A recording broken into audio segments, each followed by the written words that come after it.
Hello everyone.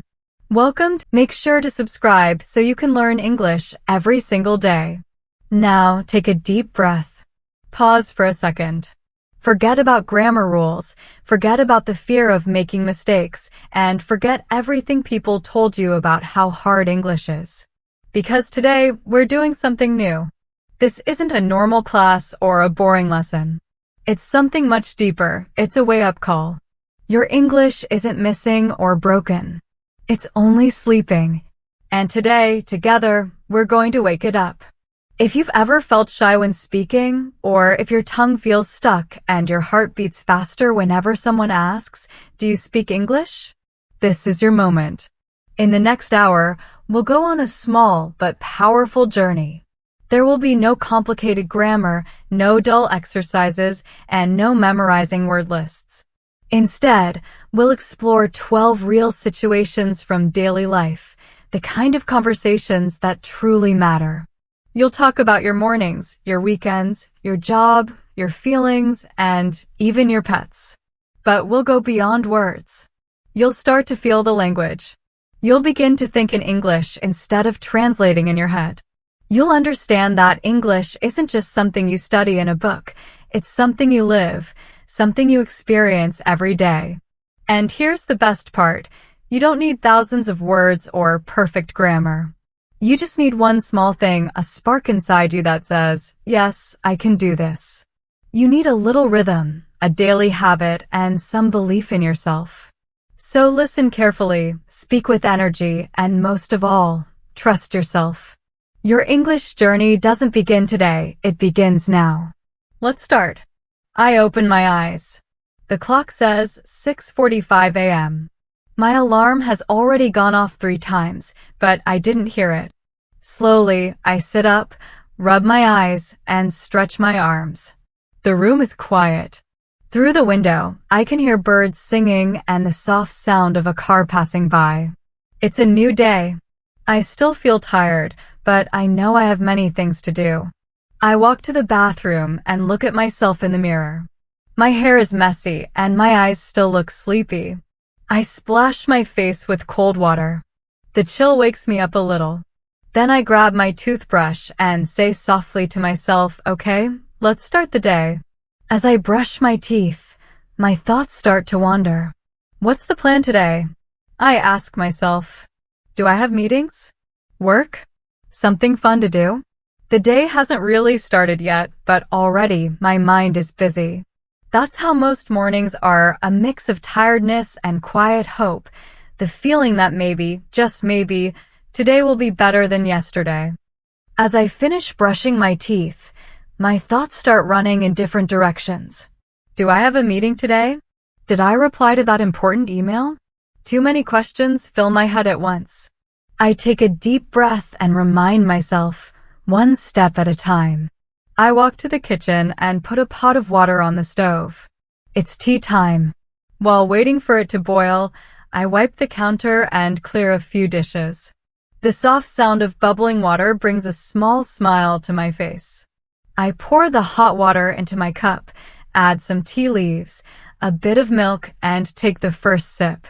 It's strong, warm, and just the way I like it. Then I open the fridge. There's only bread and butter, but that's enough. I toast the bread until it's golden brown, spread a thin layer of butter, and sit down at the table. This small moment feels peaceful. I eat my toast slowly, sip my tea, and simply enjoy the quiet morning. No phone, no rush, no noise. Just me and the new day. I whisper softly, "Thank you for this day." After breakfast, I check my to-do list. Send an email to my boss. Finish the report. Pay the electricity bill. Call mom. I look at the list and smile. It's a busy day ahead, but I tell myself, all right, I've got this. I head to the closet and pick out my clothes, a clean shirt, dark jeans, and my favorite watch. After getting dressed, I feel ready to face the world. Before leaving, I take one last look in the mirror. This time, I smile at my reflection and say, "You look okay."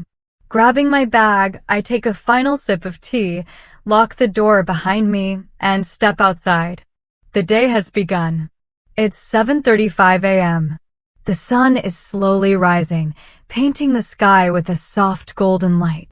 The air is cool and fresh, and the street is still quiet. I start walking toward the bus stop, my shoes tapping lightly against the pavement. When I reach the corner, I see the same small tea stall that's always open in the morning. The man behind the counter smiles as soon as he sees me. "Morning, sir. Your usual?" he asks warmly. I smile back. "Yes, one coffee, please. No sugar." He nods and starts preparing it, moving quickly but carefully. As I wait, I hear two men talking behind me. "Traffic was terrible yesterday," one of them says with a sigh. "Tell me about it," the other replies. "I was stuck for 45 minutes. I turn slightly and join their conversation. "Same here," I say with a small laugh. It's always like this on Mondays. They both laugh softly, and for a moment, we're just three strangers sharing a simple complaint about the day. It's small, but it feels nice, like being part of the rhythm of the city. The coffee man hands me my cup. "Careful, it's hot," he says kindly. I take the cup, thank him, and breathe in the rich smell of fresh coffee. The steam rises slowly, warming my face in the cool morning air. I take a slow sip, and the strong taste wakes me up completely. The world feels calm, alive, and full of promise. I take another sip, feeling the warmth spread through me. A new day is truly beginning, and somehow everything feels possible. I take a careful sip of my coffee. The first taste wakes me up completely, strong, spicy, and just perfect. When I finish the cup, I start walking toward the bus stop. The morning air feels fresh, and the city is slowly coming to life. At the bus stop, there's already someone waiting, a young woman, neatly dressed in formal clothes, holding a file close to her chest. She looks focused, but a little nervous. I nod politely and say, "Morning." She looks up and smiles. "Morning." For a few seconds, we both stand quietly, listening to the sounds of passing cars and distant voices. Then she turns slightly and asks, "Do you know if bus 34 already passed?" I check my watch. "I don't think so," I say. "It's usually 5 minutes late." Her face relaxes. "Thank you. I'm going for a job interview, my first one." I nod with a smile. "Good luck. You'll do great. Just speak with confidence." She gives a small, nervous laugh. "I'll try. I'm still working on my English." "You're doing fine," I tell her. "Everyone starts somewhere. Don't worry too much." Just then, we both see the bus coming from a distance. She breathes a sigh of relief. There it is. Thank God. When the bus stops, the driver calls out, "Exact change only." I tap my card and walk inside. She counts her coins carefully, pays the fare, and finds a seat near the window. I sit next to her and smile. "So," I ask, "what kind of job are you applying for?" "Receptionist," she says softly. It's a small office. Mostly answering phones, greeting clients, managing a few papers. "That sounds great," I say.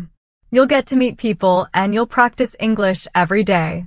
It's a good place to grow." Her face brightens. "Yes, that's what I'm hoping for, to improve my English and feel more confident when I speak." The bus starts moving again, slowly rolling past shops, a fruit stand, and a busy market. She looks out the window, watching people hurry along the street. "Do you take this bus every day?" she asks. "Almost every day," I reply. "I work in a marketing office near Metro Plaza." She turns quickly. "Really? That's close to my interview location." We both laugh lightly at the coincidence. The morning sun shines through the window, and for a moment, everything feels warm and comfortable. Two strangers sharing a simple conversation before the day begins. After a short pause, she looks at me again. "Can I ask you something?" "Of course," I say. "How did you learn to speak English so naturally?" I smile, remembering my own journey. Honestly, I used to be afraid to speak. I made a lot of mistakes. Sometimes people laughed at me, but I didn't stop. Every morning on the same bus, I used to listen to English podcasts. I repeated the sentences quietly in my mind again and again. Little by little, it got easier. She nods slowly, thinking about what I said. The bus continues down the road, filled with the soft sound of voices and the hum of the engine. Outside, the sun climbs higher, lighting up the streets. Inside, there's a calm feeling, the start of something new, not just for her, but for anyone brave enough to keep trying. She smiles softly and says, "That's inspiring. I hope I can do that too." I smile back. "You already started. Just keep going." At that moment, the bus driver calls out loudly, "Metro Plaza stop." I stand up and grab my bag.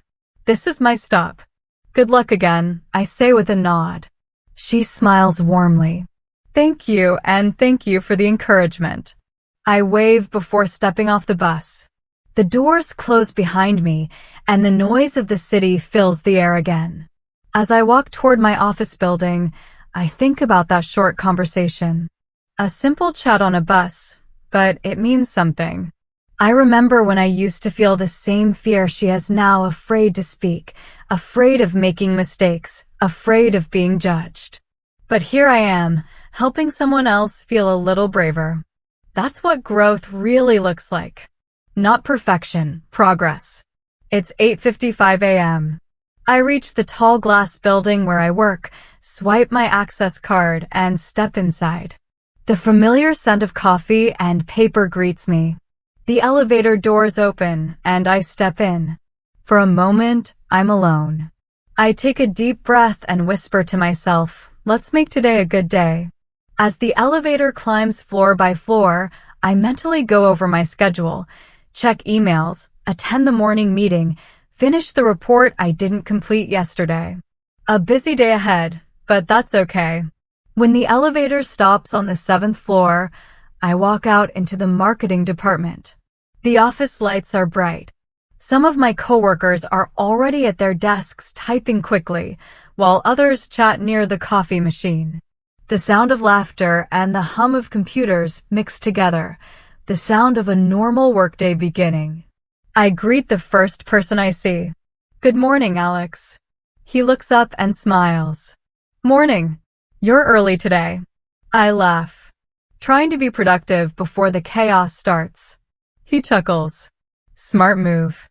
Coffee's still hot if you want some." "Thanks," I say, walking toward the break area. I pour myself a cup, enjoying the warm smell of fresh brew. Behind me, I hear two colleagues talking. "I was on Zoom till 10 last night," Sophie says with a tired laugh. "Again?" Jenna replies. "You work too hard." I turn and smile. "Wow, Sophie, that's some dedication." She grins. "Or maybe per time management. Still figuring that out." We all laugh together, a light moment before the day officially begins. I take my coffee and walk back to my desk. The sunlight through the window hits my table, and for a moment, I pause to appreciate the calm before work takes over. I open my laptop, take a sip of coffee, and start checking my inbox. Just then, I see my manager, Thomas, walking by with a cup of tea in his hand. "Morning, Leo," he says. "Can I see you in my office for 2 minutes?" "Sure," I reply, trying to sound calm, though I feel a small wave of nervousness. I follow him into his cabin. He closes the door gently behind us. My heart beats a little faster. Unexpected meetings always make me wonder what's coming. Thomas sits down, opens a file on his desk, and looks at me. "I read your client report from yesterday," he begins. I nod slowly, waiting for his next words. Thomas opens the file in front of him and says, "I read your client report from last week." I sit up a little straighter, trying to read his expression. "Okay," I say carefully. He looks up from the papers and smiles. "I just wanted to tell you that was solid work. Especially the section on customer feedback. It was detailed, practical, and sharp." A wave of relief runs through me.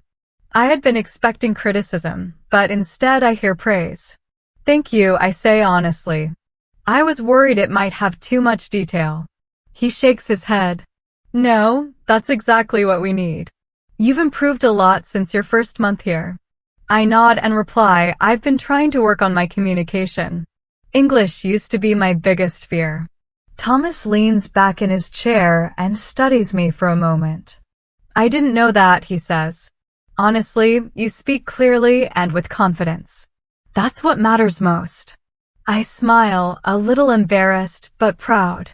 I used to write everything down, I admit. I still do sometimes. I practice phrases, repeat sentences. It helps me feel more natural. He nods approvingly. Whatever you're doing, keep doing it. It shows. Then he adds, one more thing. I'm assigning you to the presentation next week. My heart skips a beat. You mean, the one for the European clients? He nods. Yes. You'll lead it with Sophie. I think it's time you take the lead. For a moment, I freeze. My instinct is to say no. To say I'm not ready. But then I remember the old me, the one who used to sit quietly in meetings, afraid to speak up. That version of me is gone. I take a breath and say firmly, I'll do it. I'll give it my best. Thomas smiles. Good. That's what I like to hear. When I leave his office, my heart is still beating fast, but this time it's not fear, it's excitement. Growth feels uncomfortable, but it's also powerful.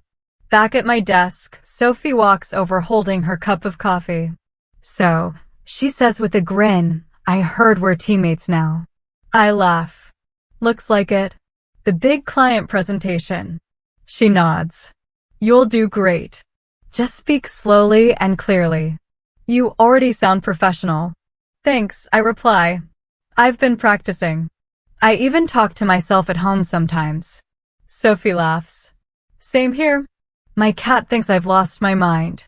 We both laugh, sharing that small moment of understanding that only language learners truly get, the mix of effort, embarrassment, and small victories.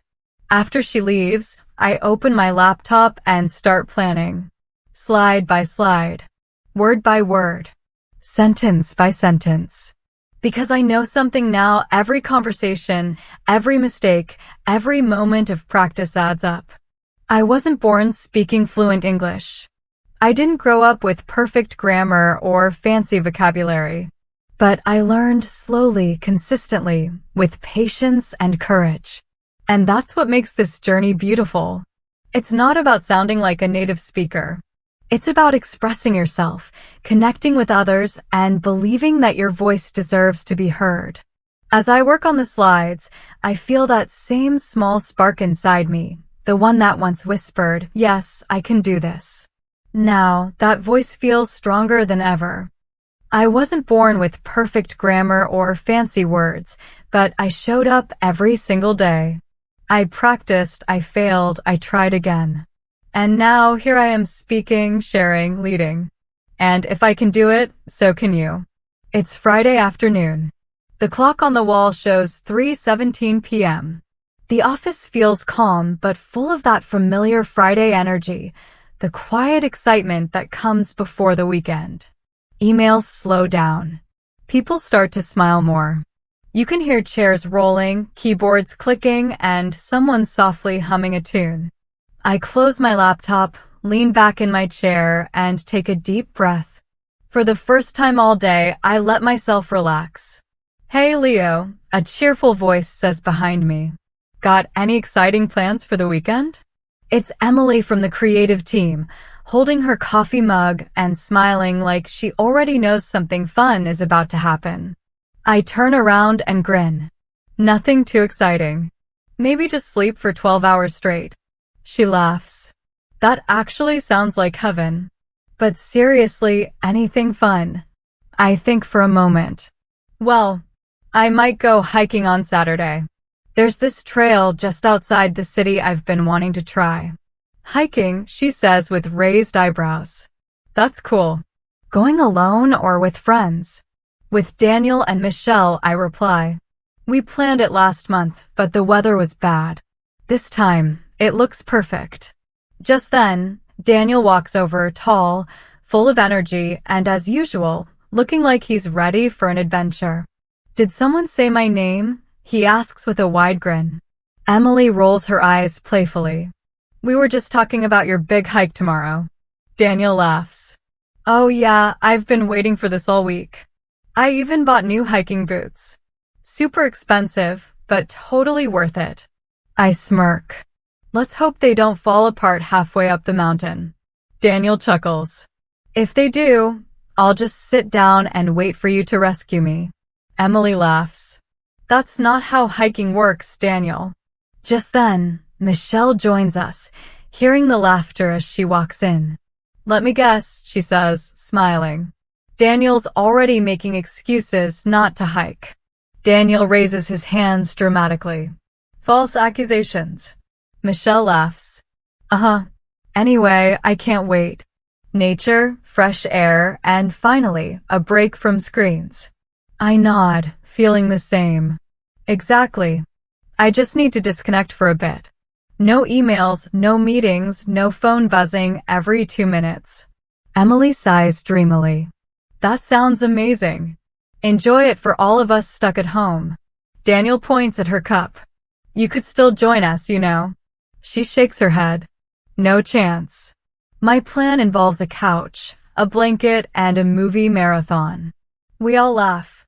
The sound fills the quiet office, light and easy. For a moment, work stress disappears, replaced by the warmth of friendship and the promise of rest. I glance at the clock again. 3:45 p.m. The day's almost over. People are packing their bags, shutting down computers, and saying cheerful goodbyes. I take one last sip of my now cold coffee and smile. It's been a good week full of effort, growth, and small wins. Tomorrow will be different, quiet, peaceful, out in nature. But right now, this simple moment of laughter feels like the perfect ending to the week. No emails, no messages, I say with a smile. Just trees, birds, and long walks. Emily leans against her desk, holding her coffee. That actually sounds amazing, she says. I might try something new this weekend, too. Like what? I ask, curious. I signed up for a pottery class, she replies. Daniel raises an eyebrow. Pottery? Like making bowls. Emily grins. Yes, Daniel. Making bowls, plates, cups, whatever I want. Michelle smiles. That sounds peaceful. I think it's great to do something creative outside of work. Emily nods. Yeah, I just want to do something that's not digital. Something real, something you can touch. You know, something with your hands. For a moment, we all fall quiet. Her words hang in the air. Then I say softly, that's the thing about weekends. They remind us that we're not just workers, we're people. Michelle nods. Exactly. We spend all week typing, talking, solving problems. The weekend is the only time we can actually feel human again. Daniel jumps in, pretending to sigh dramatically. Except when your mom asks you to fix everything in the house. We all burst out laughing. That's true, I say. Every time I visit my parents, suddenly I'm the tech guy, the grocery guy, the electrician, and the taxi driver, all in one day. Emily chuckles. Same here. I love visiting home, but it's never relaxing. Still, I add, smiling, it's home. The laughter fades, and for a short moment, the office becomes quiet. It's a soft silence, comfortable and full of understanding. We all know that feeling of missing home and needing rest. Then Michelle looks up and changes the topic. What about Sunday night? Any plans? Daniel grins proudly. I'm cooking. I promised my girlfriend I'd make dinner. Still looking for a recipe that doesn't burn. We laugh again. Start with pasta, I say. You can't go wrong with pasta. Emily shakes her head, smiling. Unless you forget the salt and cook it for 40 minutes. Everyone laughs louder this time. The week's tiredness fades into the warmth of shared jokes and easy friendship. Michelle glances at her watch. Okay, I need to send one last email before I can escape this place. Daniel stretches his arms. I'm already mentally out the door. Emily finishes her coffee and places the cup on the table. Enjoy your weekends, everyone. No overthinking, okay? Just live. I nod and smile. That's the plan. The office feels lighter now, filled with the quiet buzz of people wrapping up their week. Papers shuffle, computers shut down, chairs roll back, and laughter echoes softly one last time before fading into the evening. It's Saturday evening. The living room is quiet, but only for a moment. The city outside hums softly through the window, cars passing, faint music from somewhere, and the distant bark of a dog. I sit on the couch, feeling the calm stretch around me like a soft blanket. The week is finally behind me, the meetings, the bus rides, the nervousness, the small victories. Tomorrow, the mountain trail waits. But tonight, it's just peace. I look around my apartment, a simple space filled with soft light and the smell of fresh tea. I take a slow sip, lean back, and smile to myself. Life doesn't have to be perfect to feel good. Sometimes it's enough to just pause, breathe, and be thankful for how far you've come. The apartment door bursts open, and 5 people rush inside carrying colorful bags, balloons, and a box full of decorations. The quiet living room suddenly comes alive with energy. Okay, we've got 1 hour before Leo arrives, Emily says, setting her coffee down. Let's move. Michelle drops her bag on the couch. Where's the tape? I need to hang this banner before he walks in. Daniel holds up a large cake box proudly. I'm not moving until someone clears a space for this masterpiece. Jenna laughs. You mean that lopsided cake you bought at the last minute? Daniel raises an eyebrow in mock offense. Excuse me. This is a handcrafted double chocolate fudge cake made by professionals. Sophie grins. Let's just hope Leo doesn't drop it like last year. Everyone bursts out laughing. The room fills with the sound of voices, footsteps, and cheerful chaos. Soon, balloons float near the ceiling, streamers hang from the walls, and snacks cover the table. Soft music hums in the background. Do we have candles? Michelle asks. Yep, Jenna replies, holding up a small pack. And a lighter. But who's turning off the lights when he gets here? I'll do it, Sophie says quickly. I'm closest to the switch. Daniel looks around, admiring the scene. Guys, I can't believe we're doing this for the 3rd year in a row. Feels like yesterday we surprised him for the first time. Emily smiles warmly. Time flies, but some friendships are worth celebrating again and again. The clock ticks closer to 7:30 p.m. Michelle whispers, he should be here any second now. Everyone suddenly falls silent. The only sound is the soft music playing from a phone speaker. A few seconds later, the door creaks open. Leo steps inside, holding a small grocery bag. He looks around, puzzled. The lights are off, and the room is strangely quiet. Why is it so dark in here? He asks. Then click. The lights flash on. Surprise! Everyone shouts together. The room explodes with laughter, clapping, and cheers. Leo freezes for a second, completely shocked. He drops his grocery bag on the floor and blinks, half smiling. What is this? He says in disbelief. Emily steps forward, holding a bright blue balloon. Happy birthday, Leo. We didn't forget. Leo looks around slowly, his eyes wide, the decorations, the cake, the candles, the people he cares about all standing there smiling. I thought you guys were all busy, he says softly. Daniel grins. We were busy planning this. Leo laughs, shaking his head. You didn't have to do all this.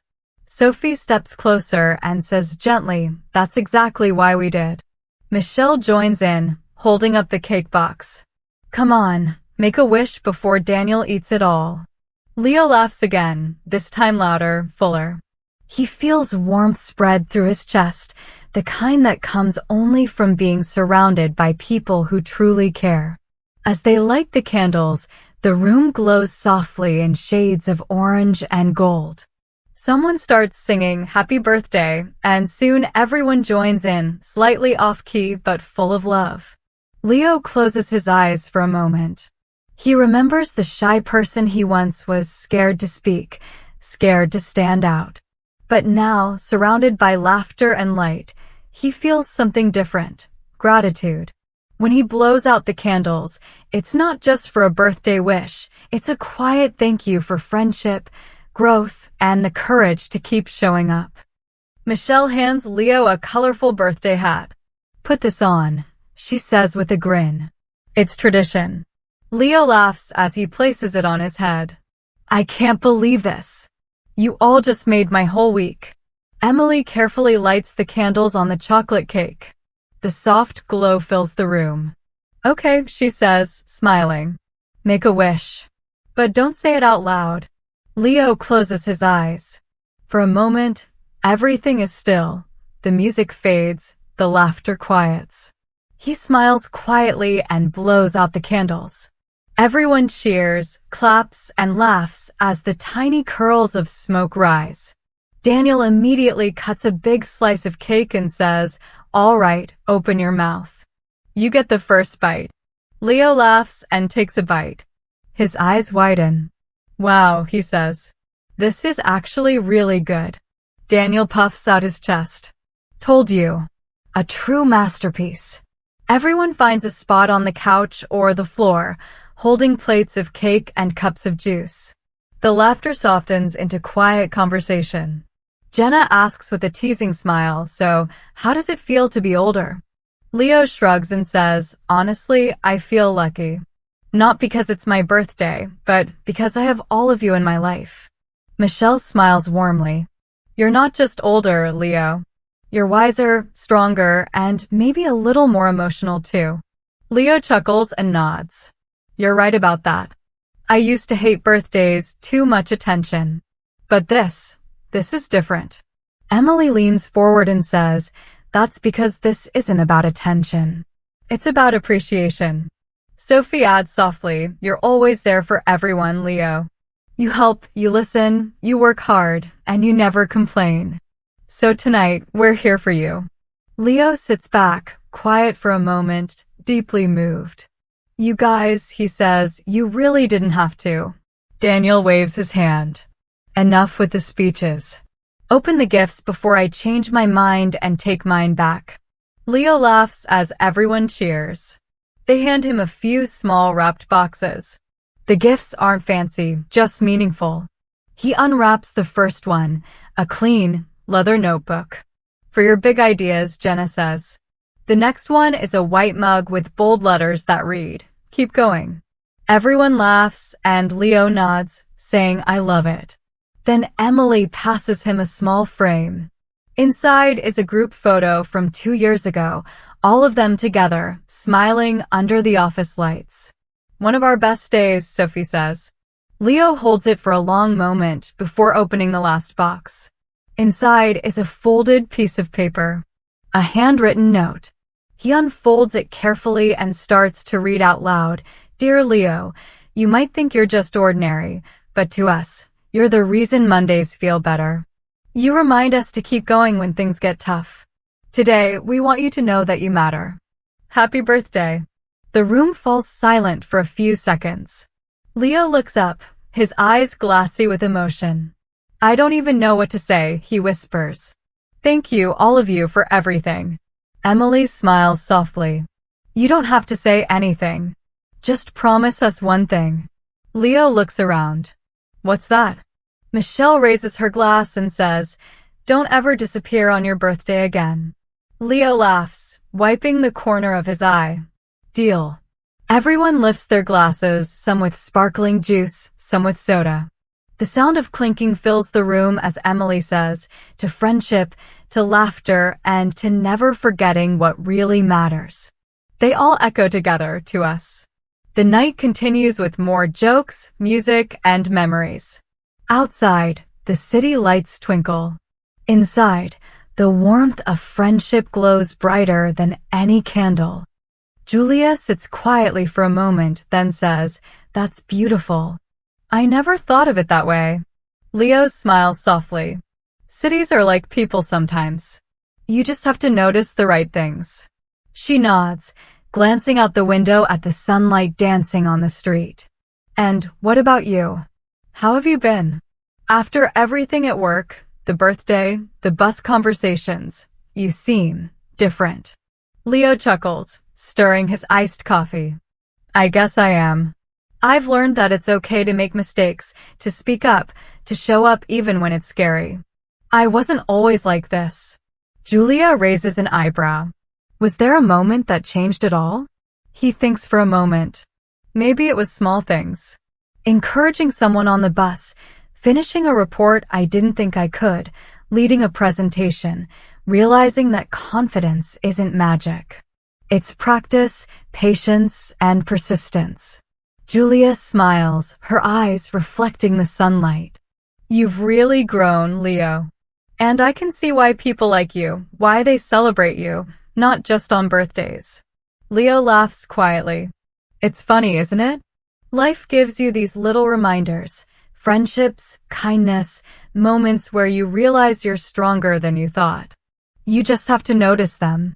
Julia reaches across the table, giving his hand a gentle squeeze. I'm glad I'm noticing it now after all these years. They sit together in silence for a while, listening to the soft hum of the cafe, the clinking of cups, and the distant sounds of the city. Outside, life continues fast, messy, vibrant. But inside, for this moment, there's calm, connection, and understanding. Leo closes his notebook slowly, smiling. Some things never change, he says. Julia tilts her head. Some things do. And some things, they surprise you when you least expect it. Leo nods. Exactly. Like old friends showing up. Or the city reminding you that you can be invisible or shine. Your choice. They laugh softly together, savoring the quiet joy of reconnection and the gentle truth that growth, friendship, and life's little moments are worth noticing, always. Leo looks out the window and smiles. You know what I love most about this city? He asks. Julia leans forward, curious. The mornings, he continues. When the streets are quiet and the sky is just waking up. You hear one bird, maybe one car, and the soft sounds of life slowly starting again. It's peaceful. It feels alive, but calm. Julia smiles and says, "That's beautiful." Poetic, even. Leo shakes his head. It's not poetry. It's real life. That's what I love. She sips her drink and asks, "And food? What's still your favorite thing to eat here?" Leo grins. Street corn with lemon and salt. Nothing beats it. Always the same taste, always perfect. Julia laughs. Some things never change. Leo nods. Neither has the vendor. Same spot, same smile, same routine. It's comforting. Julia leans back and sighs.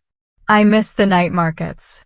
The lights, the music, the smells of fried food, the crowds, all kinds of people everywhere. Leo smiles. They're still there. Just as crowded as before. But Fridays are calmer now. They play soft jazz in the evenings. It feels warmer, quieter, like the city is smiling. Julia shakes her head. I've lived in 5 cities in the last 3 years. Big, clean, fast, rich cities. None of them felt like this one. Not even close. Leo looks curious. Why? He asks. She thinks for a moment. They had roads but no stories. Buildings but no people. They were shiny but empty. Here, the walls speak.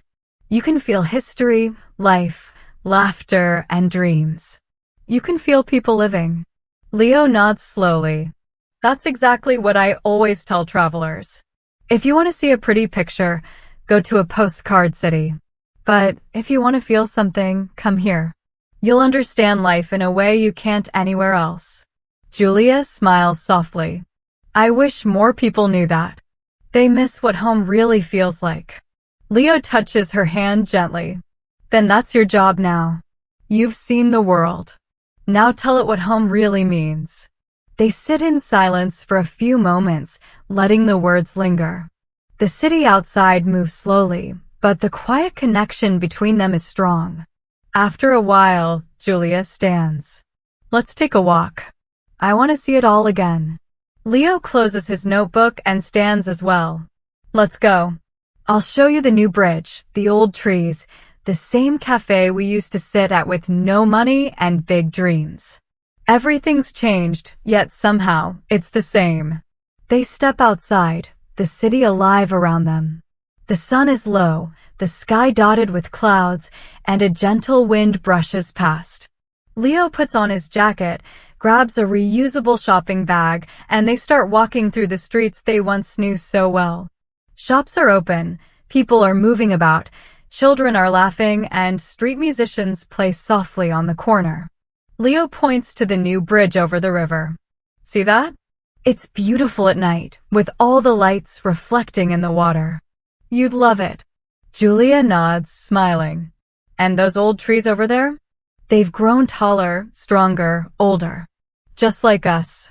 They walk slowly, catching up with each other, sharing memories of past adventures, forgotten secrets, and small moments that once seemed insignificant but now feel precious. The city is alive with familiar sounds, the chatter of people walking, the clatter of a bicycle bell, the soft hum of cars in the distance, and the scent of fresh bread from a bakery nearby. They pass the cafe where they used to sit for hours, dreaming big dreams with empty pockets and endless hope. Leo glances inside. Still the same, he whispers. Some things never change, even if everything else does. They continue walking, laughter and conversation blending with the city sounds. The wind carries the smells, the sights, the memories of the past, and the quiet hope of new stories. And as they move through the streets together, Leo realizes that home isn't just a place. It's people, it's moments, it's the feeling of belonging, and it's the rhythm of life that never stops, no matter how far you roam. Leo walks toward the local grocery store. Normally, he doesn't enjoy shopping, but today is different. He feels calm, slow, and ready to notice the small things around him. The moment he steps inside, the door chimes softly. Bright lights shine overhead, gentle music plays, and the smell of fresh bread fills the air. It's comforting, familiar, like a small piece of peace in a busy world. Near the entrance, a young woman is stacking apples. She looks up, smiling politely. Good afternoon, sir. Let me know if you need any help, she says.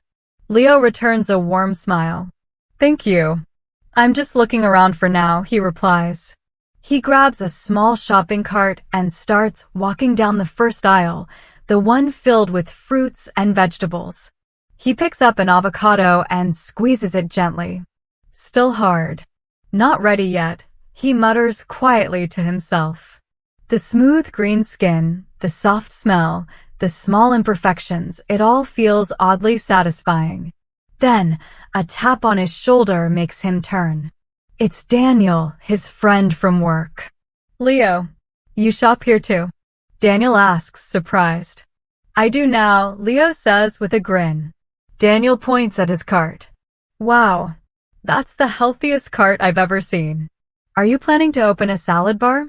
Leo laughs. Not exactly. Just trying to eat better, fewer chips, more colors on my plate. Daniel holds up a pack of cookies, looking guilty. Well, I'm here to destroy my diet. These are my weakness. They laugh together. They walk toward the bread section. The smell of warm, fresh bread fills the air, and Leo can almost imagine the taste of a slice right out of the oven. Daniel says, I always get stuck here. So many choices, whole wheat, multigrain, sourdough. What do you usually buy? Leo thinks for a moment. Depends. For toast, sourdough. For sandwiches, multigrain. Daniel laughs. You sound like a bread expert. Leo shrugs. Too much YouTube cooking, that's all. They move slowly down the aisles, picking up things they need and enjoying the small rhythms of shopping. When they reach the dairy section, Leo stops. "Do you know if almond milk is better than oat milk?" he asks. Daniel smiles. "Oat milk is creamier, almond milk is lighter. Try both and see what you like." Leo grabs one of each and tosses them into his cart. Daniel shakes his head. "I always forget one thing every time I shop." "That's why I make a list," Leo replies. Daniel pulls out his phone. "I make a list too, then I forget to check it." Both of them laugh. Nearby, an older woman overhears their conversation and smiles warmly. "Happy to see young people enjoying simple things," she says. Leo nods politely, feeling a quiet warmth from the interaction. As they move down the aisles, Leo notices the small details he often overlooks: the colorful vegetables stacked neatly, the shiny apples reflecting the overhead lights, the quiet hum of refrigerators in the background, and the tiny labels that describe each product. He feels a strange sense of joy in these ordinary things. It's as if the city slows down inside the store, giving him space to breathe and just exist for a while. Daniel grabs a few more items and then pauses at the snack aisle. "You know, I think chips are calling my name," he says, holding up a bag. Leo laughs. "Go ahead. Just don't tell your doctor." They keep moving, chatting about work, life, and the weekend, enjoying the simple, unhurried rhythm of shopping together. By the time they reach the checkout line, Leo feels lighter, happier.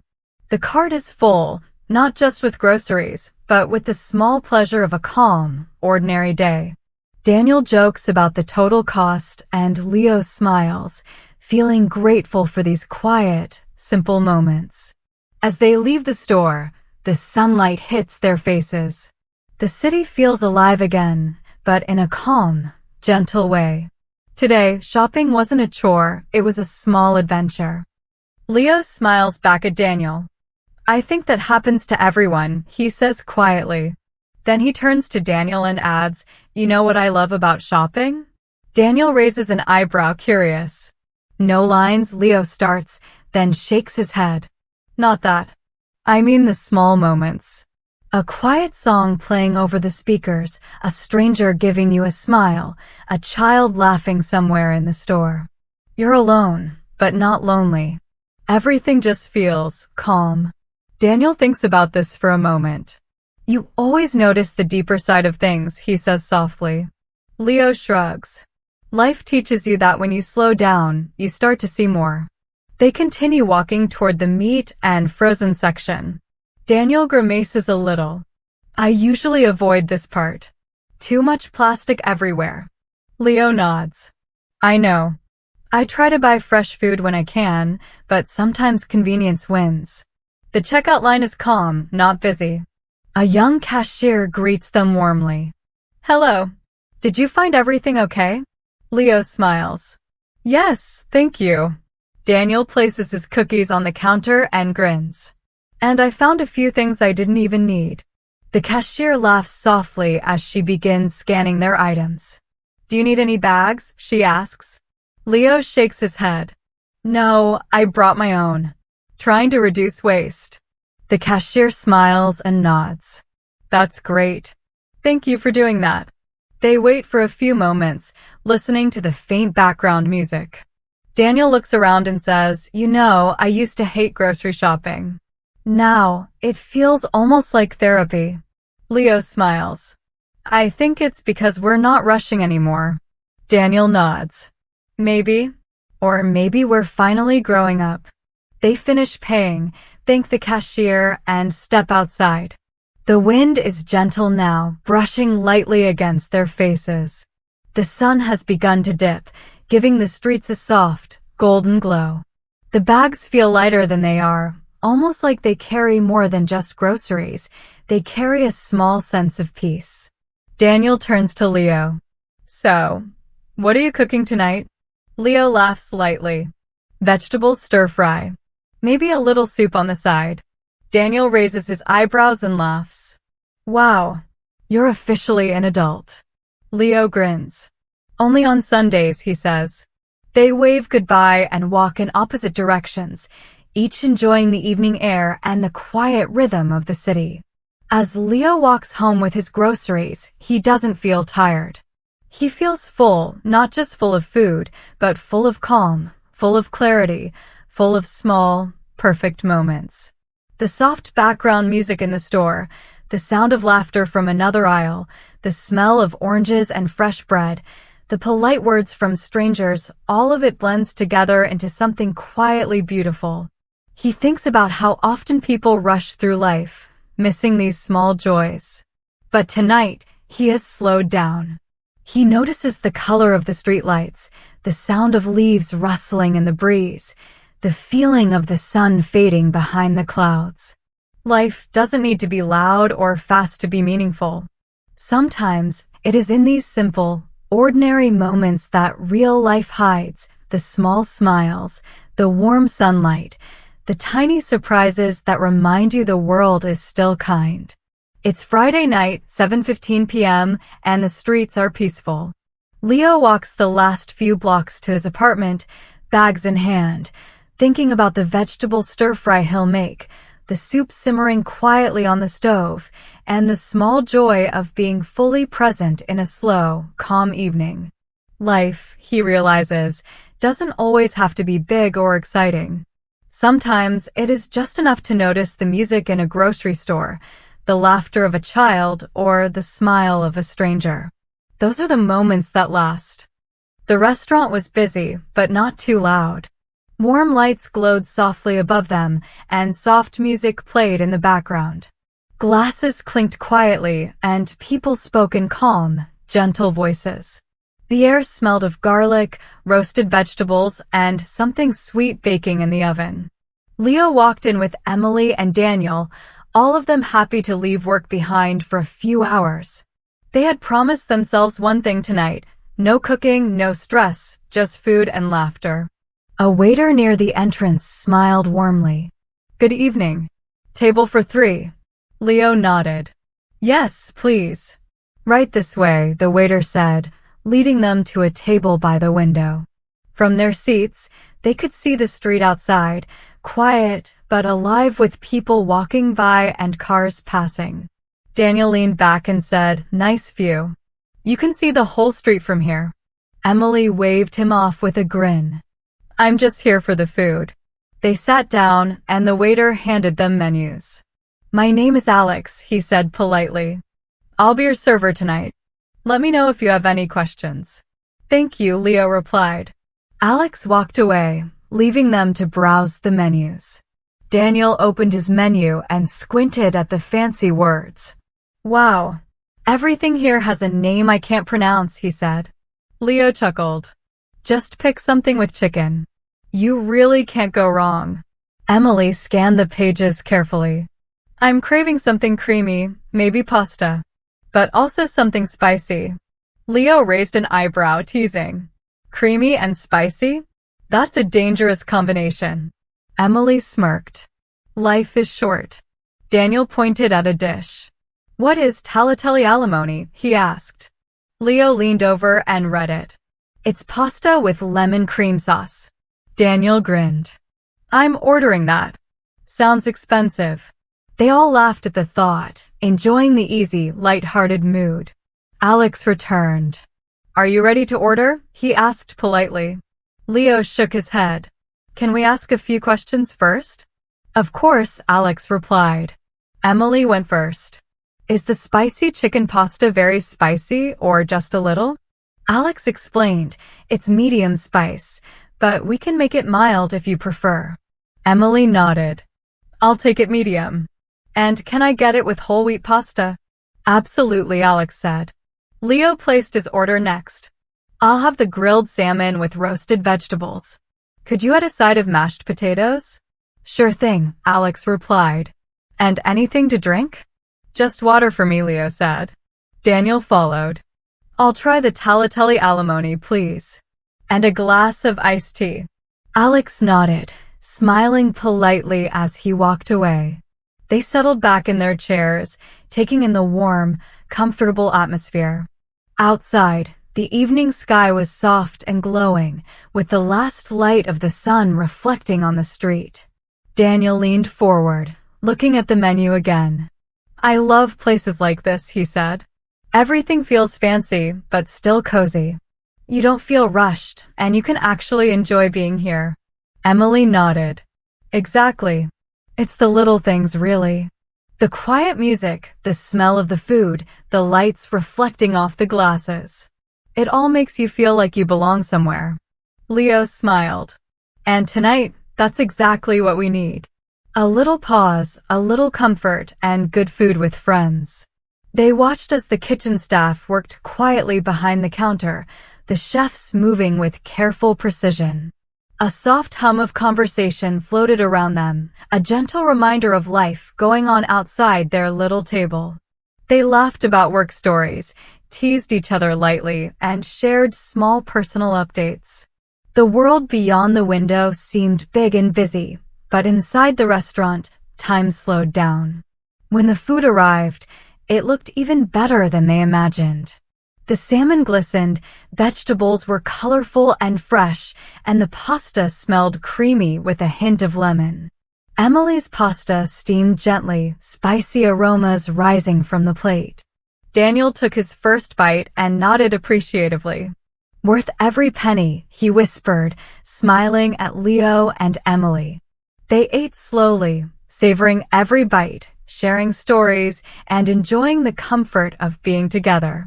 Outside, the city moved fast, but here, at this table with soft lights, warm food, and gentle music, everything felt calm, peaceful, and just right. The waiter smiled and nodded. "Great choices. I'll be right back with your drinks." He walked away, leaving them at the table. Daniel leaned back and looked around. "This place feels peaceful," he said quietly. Emily nodded. "I like restaurants that don't rush you. Some places make you feel like you have to eat fast and leave, but not here." Leo smiled. "Here, it feels like time slows down. You can actually talk." Daniel let out a long breath. "That's exactly what I need after this week. Meetings, emails, deadlines, pressure everywhere. I just want good food and a moment to breathe." Emily reached for her glass, her eyes soft. "You know, I used to get so nervous ordering food in English," she said. Daniel looked surprised. "Really?" Emily nodded. "Yes, especially when the waiter spoke fast. I just point at something and say, 'This one.'" Leo laughed softly. "I used to do the same. I was afraid they'd ask me questions I couldn't understand." Daniel joined in. "I still freeze when they ask, 'Soup or salad?' My brain just stops." All three of them laughed, the sound blending with the soft music around them. Emily smiled. "But the more you do it, the easier it becomes," she said. Leo nodded. "It's not about speaking perfectly. It's about staying calm and patient." Daniel added thoughtfully and learning small phrases that work, like, "Can I ask something?" or "What's in this dish?" At that moment, the waiter returned, carrying a tray of hot food. "Here we go," he said. He carefully placed the plates in front of each of them. "Spicy chicken pasta for you," he said to Emily. "Grilled salmon with vegetables for you," he said to Leo. "Tagliatelle alimony for you," he added to Daniel. Daniel looked down at his plate. "This looks amazing, almost too good to eat," he whispered. Emily sniffed her pasta, eyes wide.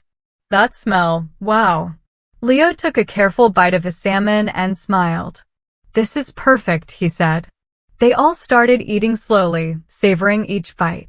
Between bites, they talked quietly, laughed softly, and shared small stories from their week. Halfway through the meal, Daniel's fork slipped from his hand. It fell to the floor with a loud clang. The waiter appeared immediately. "Are you okay?" he asked. Daniel laughed awkwardly. "Sorry, my hand slipped." The waiter smiled gently. "No problem. Let me bring a clean fork." Leo looked at him and said, "You handled that better than I would have." Daniel shrugged, smiling. "I guess it's part of the experience," he said. They continued eating, the conversation flowing smoothly now. Emily leaned back, looking at the street outside the window. I love evenings like this. Slow, calm, full of good food and simple joys. Leo nodded. Exactly. Moments like these are small, but they stick with you. You remember them more than any busy day at work. They finished their meals, each plate nearly empty. The soft music in the background, the warm lights above, and the quiet chatter around them made the space feel cozy and safe. Outside, the city hummed with life, but inside the restaurant, time moved differently. It was slower, gentler, and they could feel it in the laughter, the small talk, and the shared bites of food. By the end of the meal, all three felt relaxed, calm, and content. Even the little mishap with Daniel's fork seemed like part of the charm of the evening. Leo pushed back his chair, stretching slightly. That was exactly what we needed, he said. Emily nodded, smiling. Simple, peaceful, and perfect. Daniel looked at both of them. Yeah, exactly. This is why we should do this more often, slow nights with good food, friends, and no rush. They sat a moment longer, sipping their drinks, enjoying the warm atmosphere. Outside, the city lights glimmered faintly, and the evening air was soft and quiet. Inside, at this small table with soft music and warm plates, everything felt complete, calm, and just right. Daniel shrugged. I've embarrassed myself so many times in restaurants, I've stopped caring. Emily smiled. That's the secret. Just enjoy the moment. At that moment, the waiter returned with a new fork. Here you go, he said. Thank you, Daniel replied. The meal finished and the waiter came back. Would you like dessert? Leo shook his head with a small smile. We're full, but maybe we can share something. Emily asked, what do you recommend? The waiter's eyes lit up. Our homemade chocolate lava cake is the most popular. Daniel's face brightened immediately. You had me at chocolate, he said. They ordered one cake, and when it arrived, they laughed and shared it slowly, savoring every bite. It was rich and warm, the chocolate running slightly over the edges. They joked about nothing in particular, smiled more than they had all week, and let themselves just enjoy the simple pleasure. Later, the waiter brought the bill. Leo picked it up. I'll cover it, he said. Emily and Daniel both protested. No way, Daniel said, holding up his hand. We split. Leo laughed softly. Next time you can pay. They all chuckled and agreed, feeling light and happy as they left. Outside, the streetlights cast a warm glow on the sidewalk. Leo said quietly, you know, good food tastes even better with the right people. Both Emily and Daniel nodded, smiling as they walked home together. The next morning, Sunday, Leo walked into a local art gallery by himself. The air was quiet, the soft hum of music filling the room. Sunlight poured in through large glass windows, painting the walls with warm light. He moved slowly from painting to painting, taking his time. For him, art was a way to reset, a pause for his mind, a moment to breathe amidst colors and silence. He stopped in front of a large abstract painting. The shapes were chaotic, but the colors soft. A voice beside him said quietly, sometimes I look at art and feel nothing. And then one piece just stops me. Leo turned. A woman stood next to him, notebook in hand, eyes focused on the painting. I know what you mean, he replied. This one, it feels like chaos, but gentle. She smiled. Exactly. Like a storm that doesn't want to destroy anything. There was a pause, a comfortable silence as they both stared at the painting. Finally, she said, I'm Ava. I'm Leo. Nice to meet you, he said, offering a small smile. Ava tilted her head. Do you come here often? She asked. Leo shook his head slightly. Not often. Only when I need to hear myself think. She laughed softly, the kind of light, easy laugh that filled the quiet room. They moved slowly together through the gallery, stopping in front of other paintings. Neither rushed, both noticing the little details, the brushstrokes, the colors, the way the light touched the walls. Each painting sparked small conversations, thoughts, and reflections. Leo realized he enjoyed this quiet companionship, even without words all the time. Just sharing the space, observing the art, and noticing the small moments was enough.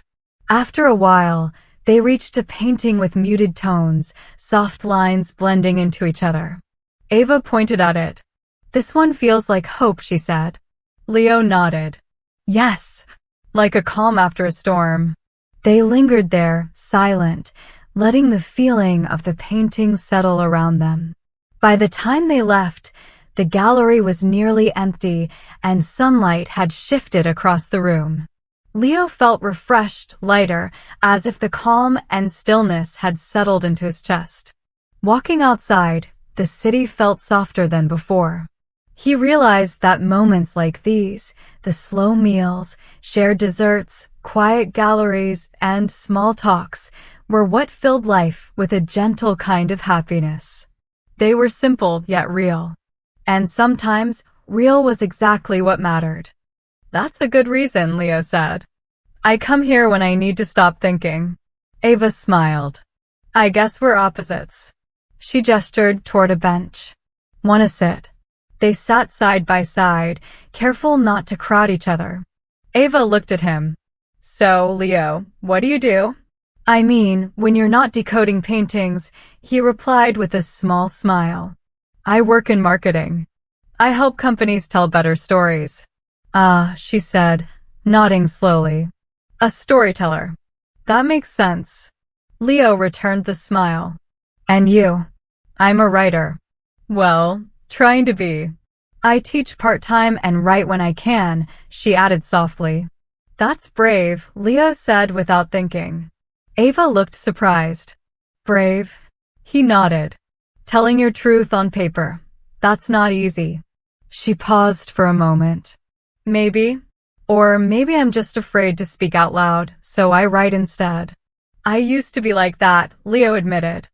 "Afraid of speaking English. Afraid people would judge my mistakes." She tilted her head. "What changed?" "I stopped chasing perfection," he said. "I started chasing connection."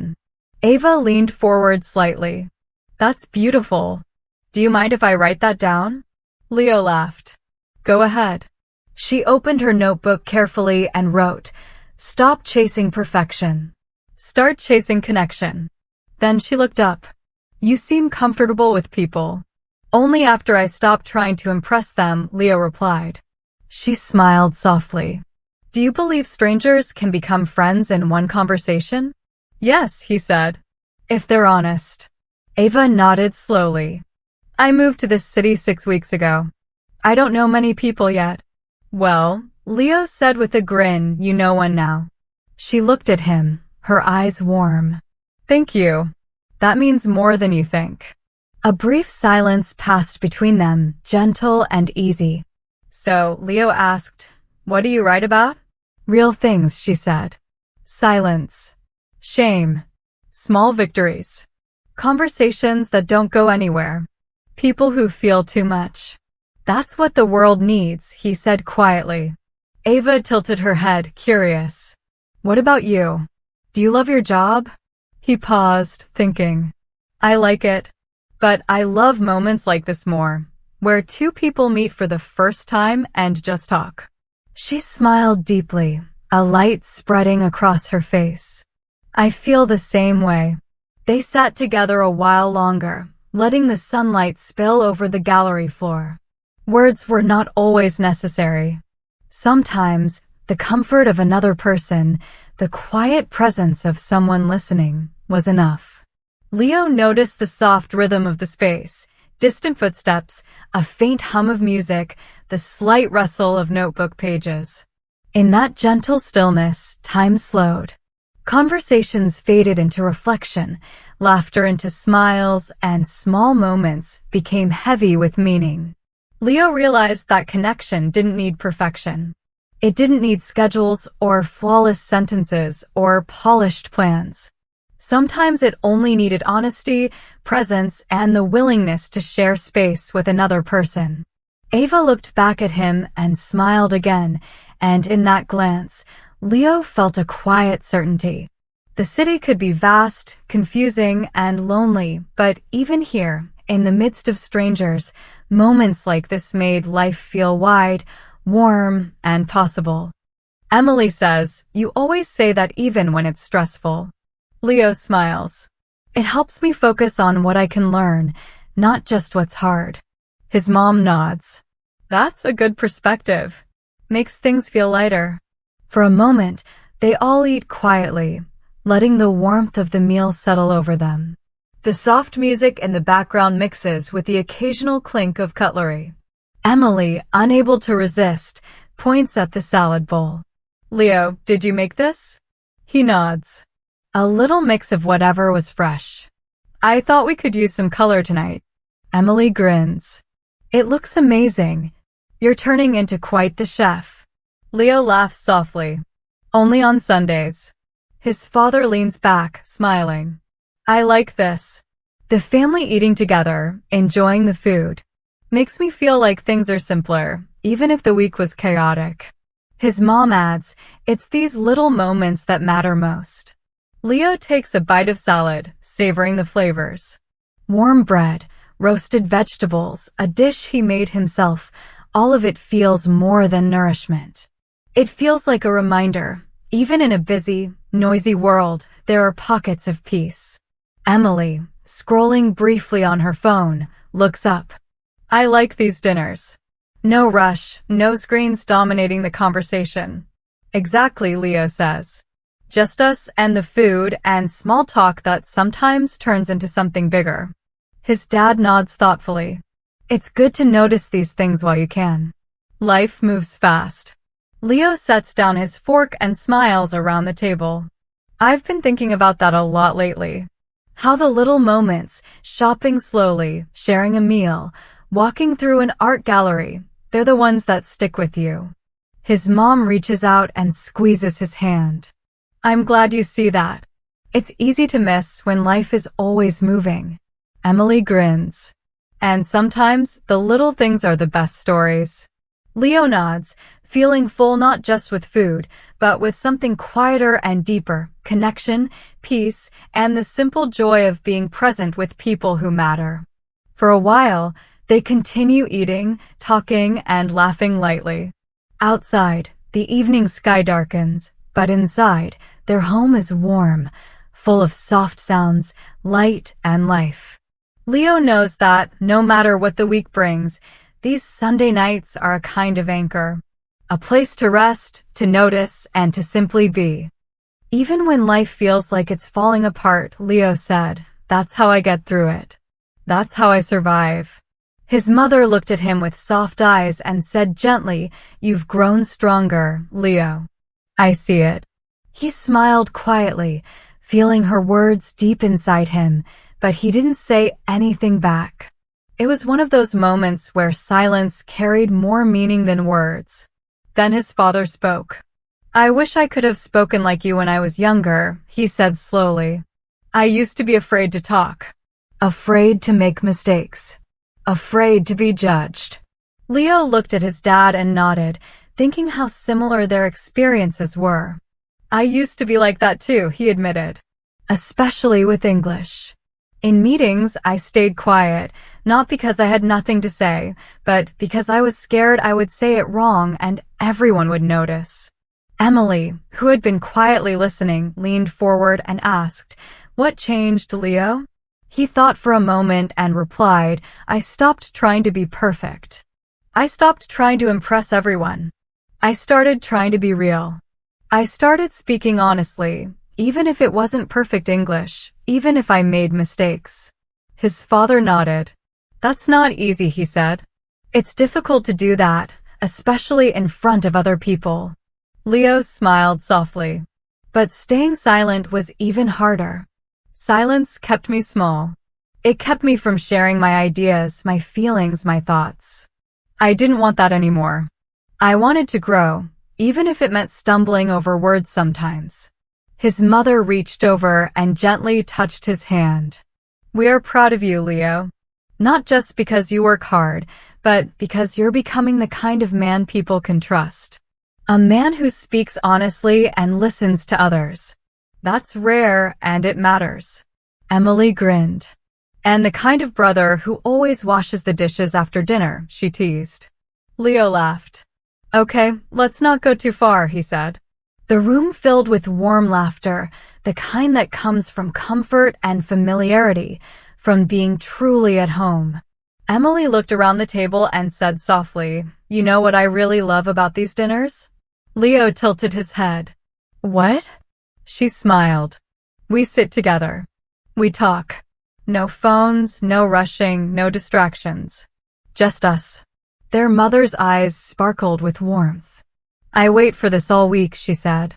"No matter how tired I am, I cook not just because I have to, but because I know we'll all sit here and connect. That's what makes a house alive. That's what makes it feel like home." Leo nodded. "People don't realize how powerful dinner time is," he said. His father added quietly, "It's not just about the food. It's about having the space to breathe, to share your thoughts, to feel seen. That's the real gift." The room fell into a calm silence, the kind that feels full rather than empty, the kind that leaves you comfortable with the world.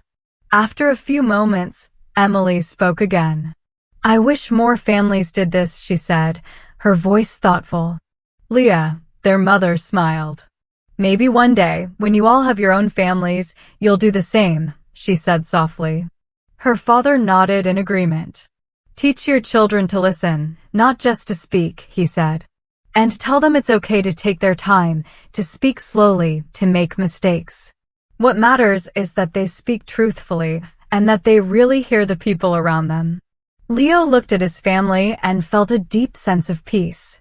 The chatter of the week, the stress, the worries, they all melted away in that moment. Here, at this table, they were seen. They were heard. And that was more nourishing than any meal. Leo finished his dinner and leaned back in his chair, feeling the warmth of the evening settle around him. "I used to think learning English was all about grammar and vocabulary," he said quietly, almost to himself, "but now I realize it's about courage. It's about finding the confidence to speak, even if you make mistakes." His father looked at him with a small smile. "And you found yours?" he asked gently. Leo smiled back, feeling both proud and humble. "I'm still finding it," he admitted. "But nights like this, sitting and talking with all of you, help me find it more and more." The family began clearing the table together, talking and laughing as they worked. Plates were stacked, silverware washed and dried, glasses rinsed. Leo stood at the sink with Emily beside him, drying the plates. She glanced at him, a small smile tugging at her lips. "Remember when we used to fight over who had to do the dishes?" Leo laughed softly. "We still do," he said. Emily looked at him seriously for a moment. "You know, you're a really good brother." "I don't say that often, but it's true." Leo smiled at her. "And you're not so bad yourself," he replied. That's how the night ended, not with fireworks, not with big dramatic moments, but quietly, beautifully, with dishes, laughter, stories, and the warmth of being home. It was the ordinary, gentle moments that made life feel full. The next day, it was Saturday afternoon. The weather outside was cool, with a light breeze that made it perfect for walking. Inside the mall, the air was bright, clean, and buzzing with energy. People moved around, talking, laughing, carrying shopping bags. Music played softly through speakers overhead. Leo walked into a large international clothing store with his close friend, Ava. She was looking for a dress for an upcoming event, and he didn't plan to buy anything, though he often found himself noticing things anyway. A friendly sales associate greeted them at the door. "Welcome. Let us know if you need any help." Leo nodded politely. "Thanks. Just browsing for now," he said. They started walking slowly through the store, passing neat shelves of folded shirts, racks of jackets, shoes, and accessories. Ava picked up a deep blue dress and held it up. "What do you think?" she asked, glancing at him. Leo looked at it and smiled. "Honestly? If you don't buy that dress, I might," he said. Ava laughed softly. "Flattery will get you nowhere," she teased. Then she pointed to a coat hanging nearby. "You should try that one," she suggested. Leo walked over and examined the coat. It was a simple black coat, clean and sharp in design. He ran his hand over the fabric and said, "This actually feels nice." A store assistant appeared near them. "Hi there. Would you like to try that on?" she asked politely. Leo nodded. "Yeah. Is there a fitting room available?" The assistant guided him toward the fitting area, and Leo stepped inside, feeling a little amused that a shopping trip with Ava could turn into something unexpectedly fun. He thought about how ordinary moments, washing dishes, browsing stores, talking with friends, could feel surprisingly meaningful, quietly shaping who he was becoming. Ava waited patiently outside, scrolling through her phone, occasionally glancing at him with a small, teasing smile. They had always had this easy friendship, where nothing needed to be said to enjoy each other's company. Leo tried on the coat, adjusting the sleeves, and realized how much he appreciated these simple, shared moments that didn't need perfection, only presence. He stepped out of the fitting room. "Well?" he asked, turning to Ava. She smiled at him. "You look good. Maybe too good." "Now I want it too," she said, laughing. Leo laughed with her.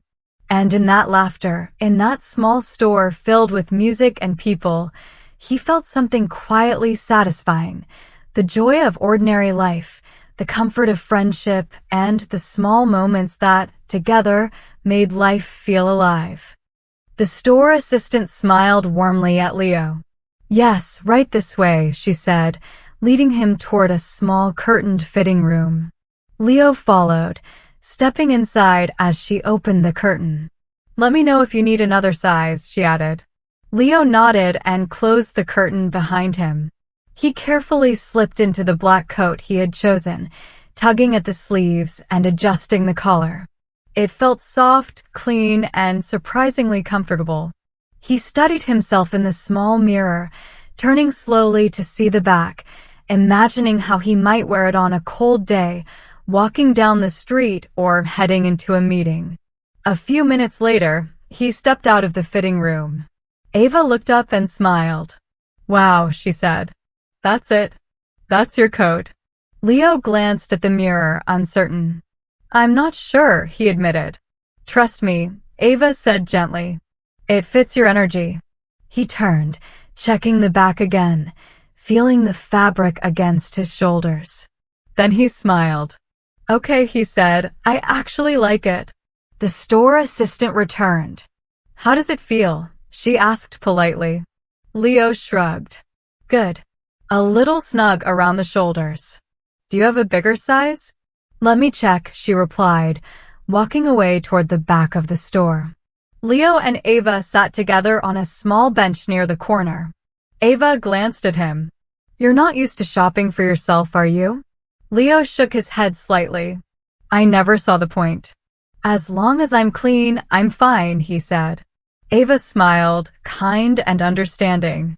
"But the way you dress tells the world something, you know." Leo tilted his head thoughtfully. "Like what?" "Like how you see yourself," she said softly. He was quiet for a moment, thinking about her words. "I guess I've always been a little afraid to be seen," he admitted, a small sigh escaping him. Ava looked at him kindly. "You're seen. And it's okay to dress like you belong," she said. Her words carried warmth and reassurance. Before he could reply, the assistant returned with a slightly larger coat. "Here's the next size. Want to try it?" "Yeah, thank you," Leo said. He stepped back into the fitting room and tried on the larger size. The coat fit better, more comfortable across his shoulders, and looked just right when he adjusted it in the mirror. When he stepped out again, Ava's smile widened. "That's it. That's you, she said. Leo looked at himself in the mirror and smiled, not because of the coat, but because of the moment. The simple joy of being seen, of being supported by a friend, and of making a choice that felt true to him, it all settled in his chest warmly. He turned to the assistant. I'll take it, he said with a small, confident nod. Great, she said. Would you like to pay here or at the front counter? Front counter is fine, Leo replied. Ava carried 2 items of her own in her hands. Together, they walked to the front of the store. The cashier greeted them with a friendly smile. Did you find everything you needed today? Yes, Leo said, and maybe a little more. The cashier laughed. Would you like a bag? Yes, please, Leo replied. And would you like your receipt emailed or printed? The cashier asked. Emailed is perfect, he said. They paid for their purchases, collected their bags, and stepped out of the store. The sun was beginning to dip low in the sky, casting warm light across the street. Leo carried the coat carefully, feeling a quiet satisfaction. It wasn't just about a new piece of clothing. It was about making a choice, stepping forward, and feeling seen and confident in his own skin. Ava walked beside him, chatting lightly, and Leo realized that ordinary moments like this, shopping, talking, sharing small laughs, could feel quietly powerful. They didn't need to be perfect or dramatic to matter. They just needed to be real, shared, and alive. For the first time in a while, Leo felt fully present, fully himself, and quietly happy in a way he hadn't realized he could be. As they left the mall, Ava turned to Leo with a thoughtful smile. You know, I think shopping is more than just buying things, she said. Leo tilted his head. What do you mean? He asked. She laughed softly. It's about choosing the version of yourself you want the world to see. Leo nodded slowly, thinking about her words. Then, with a small smile, he added, I hope the world is ready. They both laughed and continued walking, the sky above painted with the fading light of sunset. By 9:15 p.m., the city had grown quiet. The usual noise had softened, replaced by a calm, cool air. Leo walked alone, the soft glow of street lights stretching down the empty sidewalks. He wore his light jacket, his hands tucked into his pockets. His phone was silent. He didn't need music tonight. All he needed was space. A few people passed him, a man walking his dog, a woman talking on her phone, a boy riding a bicycle with one hand on the handlebars. But Leo didn't watch them. He was listening to something quieter, something inside himself. He whispered softly, words meant only for him. You did well today. You showed up. You were kind. You tried. That's enough. He looked up at the sky. The stars weren't visible behind the city lights, but the night still felt beautiful. He continued softly, gently, honestly. I know you're tired. I know you wish things were moving faster. I know there's still fear in your voice when you speak. But I also know you're not the person you used to be. Turning a corner, he passed a small bakery, now closed. A chair was stacked inside. He paused and smiled to himself. I remember when I couldn't even order coffee in English. I used to panic. I used to pretend I wasn't hungry just to avoid speaking. He laughed quietly, shaking his head at the memory. Now I can order, ask questions, help others, share my thoughts, even when they're not perfect. He kept walking, feeling the quiet of the city around him. A shop window reflected his image. He stopped, studying himself, not with judgment, not with pride, just with curiosity. You're growing, he said softly. Some people don't see it. That's okay. Some days you don't feel it. That's okay too. But step by step, word by word, sentence by sentence, you're building something important. You're becoming stronger. You're becoming braver. You're becoming the person you want to be. He took a deep breath and felt the cool air fill his lungs. It doesn't have to happen all at once. Small steps matter. He continued down the quiet street, letting the night wash over him. The city was still, peaceful, and for the first time in a long while, he felt a kind of calm he couldn't name. He felt proud, not because of a perfect day, not because of an accomplishment, but because he had shown up for himself. He had faced the world, imperfect and nervous as he was, and he had still moved forward. The reflection in the window stayed with him. He caught a small, honest smile on his own face.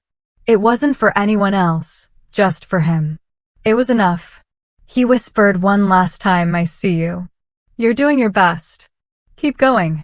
With that, Leo walked on, step by step, feeling the quiet strength of his own presence, feeling the peace of a night lived slowly and fully.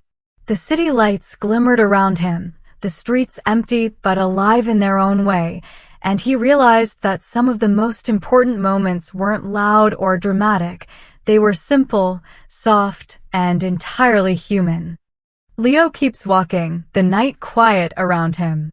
He takes out his phone and opens the Notes app. He types, Day 176. I spoke without fear for 10 minutes with a stranger. She smiled. I smiled back. He locks the phone and puts it away. No need to post it online. No need to prove anything. Some victories are quiet, but they matter deeply. He passes a small park. A swing moves gently in the cool night breeze.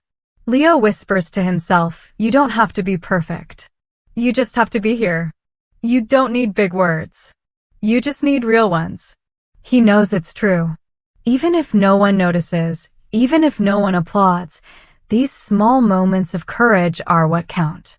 He stops walking for a moment, looking around. Everything is calm, silent, safe. And in that peaceful stillness, he says the sentence that has changed everything for him. I may be alone right now, but I'm not empty. I'm building something, and I'm proud. He breathes deeply, feeling the wind against his face, feeling the quiet strength in his chest. His voice, once unsure and hesitant, no longer feels like a stranger to him. Slowly, he turns and walks back home. He doesn't rush and he doesn't drag his feet.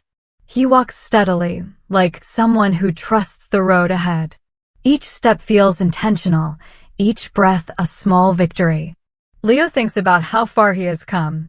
He remembers the fear he used to feel when speaking English, how he would avoid conversations just to stay safe. Now, every word, every sentence he speaks is a small triumph. He smiles quietly to himself. Learning English isn't about being perfect. It's about being brave. Even in the quiet of the night, he feels proud. Proud that he showed up, proud that he tried, proud that he didn't give up. Every small effort adds up. Every sentence, every conversation, every step forward is part of something bigger. He is not behind. He is not late. He is exactly where he needs to be. The city is still around him. The streetlights glow softly. The air is cool and calm. Leo feels alive, not because of big achievements, but because of small, steady progress. He knows he is building confidence, building courage, and building a voice that will carry him forward. Tonight, he doesn't need anyone to see or praise him. He knows his own growth, and that is enough. The quiet victories, the steady courage, the moments of honesty, they are shaping his future. Every small step matters, every effort counts. He whispers to himself again, softly, like a promise. Keep going. Speak more. Think in English. Believe in yourself. Your voice matters. Your dreams matter. And with that, he continues home. The night wraps around him gently. He is calm, confident, and quietly proud. He knows tomorrow will bring more chances to speak, to grow, and to keep building himself. Step by step, word by word, he is moving forward.